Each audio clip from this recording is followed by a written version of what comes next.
Hello everyone, welcome back to our channel How to Tutorials. Today in this video I'm going to guide you on how to create a dubizzle account. Make sure to watch the video till the end. It is really simple and you can do it in just few steps. Make sure you have already installed the dubizzle app. If not, then you can simply install it from Google Play Store. Now let's get started. First, open the dubizzle app. A page will be displayed. You don't have to do anything on this page, so simply cancel this page by clicking on the cross on the top right corner of the screen. Now you can see this page on your mobile screen. To create an account, simply click on Create One, which is right below the Continue with Email button. After clicking, you will be directed to this page where you have to fill up the slot with your first name and email address. Then create a password. Use symbol and mixture of uppercase and lowercase to make your password strong.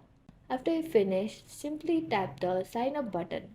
Wait for a few seconds and then you have to verify your email address. You will get an email from dubizzle app on your Gmail account you used previously. Tap the confirm my email address button. After that, you'll be able to verify your email address. If you see this page, then you have successfully created your very own dubizzle account. You can log into your account with the password you have created earlier. So this is it for the tutorial. I hope this was helpful and don't forget to like, share and subscribe to this channel for more tutorials like this. Thank you.